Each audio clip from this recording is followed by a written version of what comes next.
Bonjour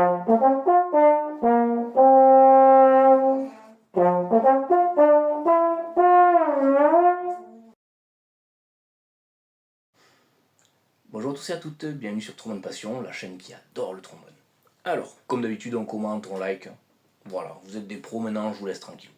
Alors, aujourd'hui, petite vidéo pour savoir sur quelle note on part, comment est-ce qu'on fait pour connaître notre note de départ. Vous avez un morceau qui commence par un Fa, comment être sûr de ne pas taper le Si bémol aigu, le Si bémol grave, le Ré, etc. Donc déjà, première chose, avoir la bonne position, mais ça, normalement ça devrait marcher. Faites toutefois attention quand on joue des traits dans l'aigu, donc des notes, etc. Dans l'aigu, alors qu'on ne connaît pas exactement, on a tendance à venir en première pour des sols, en troisième, etc. Il faut bien s'écrire le nom des positions au-dessus des notes pour débuter, le faire bien lentement pour que le cerveau, en état de stress, parce que c'est l'aigu, ne parte pas de suite en première, que vraiment il fasse les bonnes positions, et là on peut jouer les bonnes notes. Voilà. Donc là on va faire un petit exercice, on va essayer de sentir physiquement ce qui se passe. Donc vous allez vous mettre avec le trombone, et vous allez me jouer juste un Fa, tranquillement. On y va, on respire.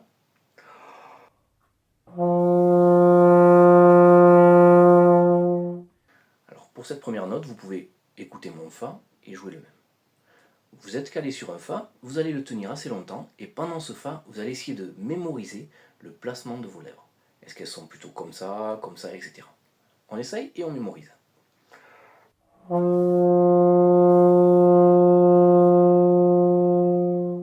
Sans penser au son qui sort, je regarde juste le placement de mes lèvres. Ensuite, on va faire n'importe quoi comme note, vous bougez le bras, tout simplement pour leurrer l'oreille. Et ensuite, on refait un Fa. On repense juste à la position qu'on avait, on ferme les yeux.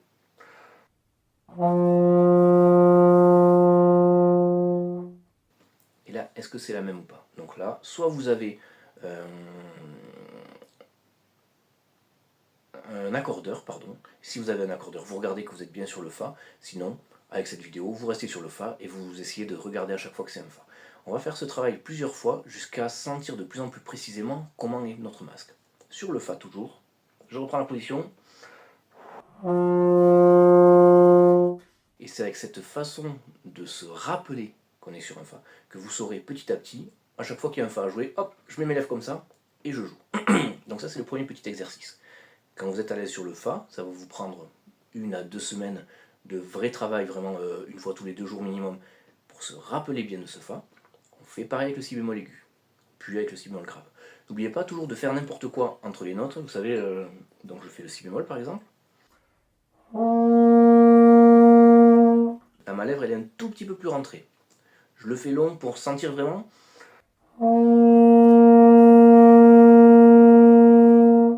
Maintenant je me perds au niveau de l'oreille, etc. Et maintenant je refais le Si bémol. Position.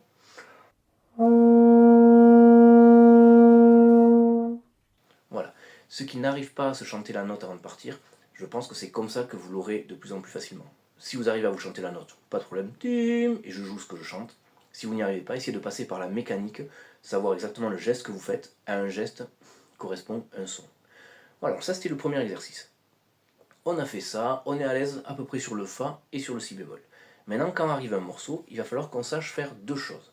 Déjà, connaître les notes sur les positions de la coulisse. Donc là, on va faire en descendant tranquillement.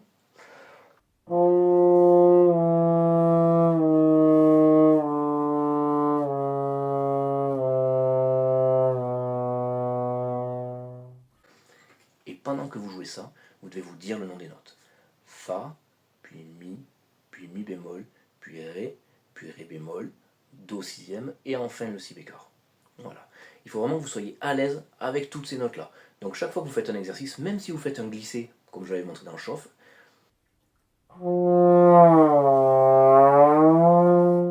dans la tête, Fa, Mi, Ré, Do, Ré, Mi, Fa, on pense tout le temps les positions, même si on ne s'y arrête pas dessus. Ça c'est pour le Fa. Exactement pareil pour le Si bémol aigu. Donc là on fait...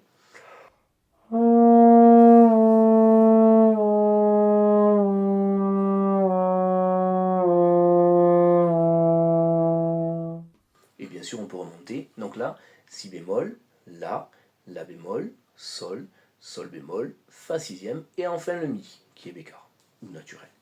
Voilà, ça c'est le premier exercice, le deuxième exercice, pardon. Premier, on se rappelle la position sur le Fa puis le Si bémol, et ensuite à chaque fois qu'on glisse comme ça, on se rappelle le nom des notes. Après on peut le faire donc sur un glissé, comme tout à l'heure pour le Fa.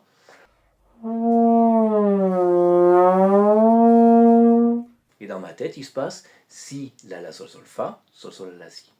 Voilà, je dis pas les bémols pour aller plus vite. Si, La bémol, Sol, Sol bémol, Fa, vous avez compris, inversement.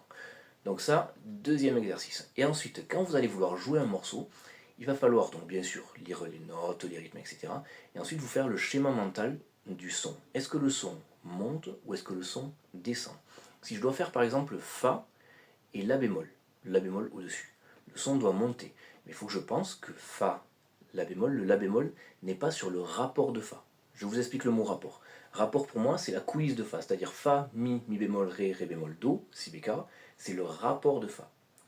Le rapport de Si bémol, vous l'avez compris, c'est Si bémol, La bémol, Sol, Sol, Fa, Mi. Ok? Donc si je fais Fa, pardon, puis La bémol, je change de rapport. Donc en glissant, je ne peux pas trouver cette note. Si je fais de la 1 à la 3, je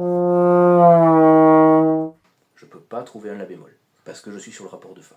Vous voyez ça, il faut vraiment essayer de comprendre cette histoire de rapport. Et donc j'ai juste à changer de rapport.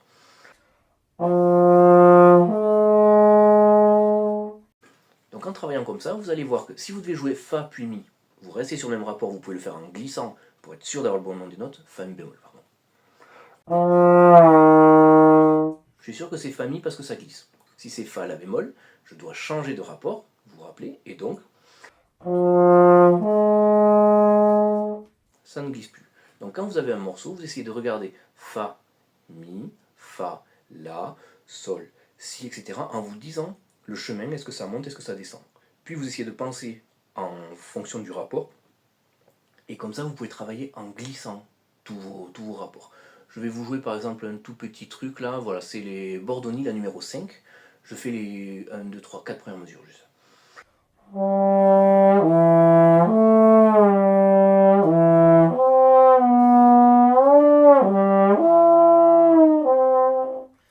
J'ai pas mis la langue, j'ai rien mis du tout. Et là en fait, Sol, Mi bécard. Ok, le Mi bécard, on change de rapport. Donc si je glisse, je peux pas être sur un Mi, je suis forcément sur un La. Mi La, c'est deuxième position, j'ai juste à bouger. La Sol, je change, c'est toujours le même rapport, donc j'ai juste à glisser. Vous voyez, et comme ça on arrive à trouver les notes. Si on n'a pas du tout d'oreille, ça peut être un bon moyen de trouver les notes. Ensuite, une fois qu'on a fait ça, bien sûr sans les rythmes, tranquillement, on rajoute les rythmes, et on rajoute les liaisons, etc. Je vais vous faire une fois.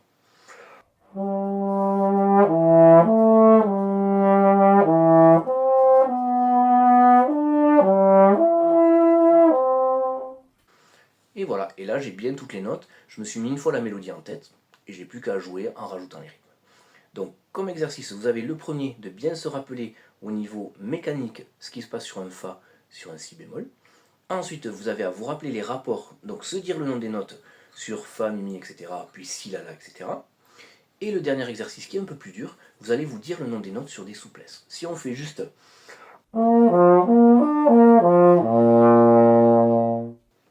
j'ai joué Si, Fa, Si, Ré, Si, Fa, Si. Là c'est facile. Deuxième position. Pendant que je joue ça, je me force à me dire La, Mi, La, Do dièse ou Ré bémol, La, Mi, La. Troisième position.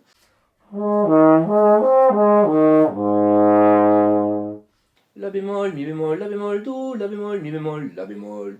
Si ça va trop vite, vous les écrivez, vous regardez bien le nom des notes et après vous les jouez.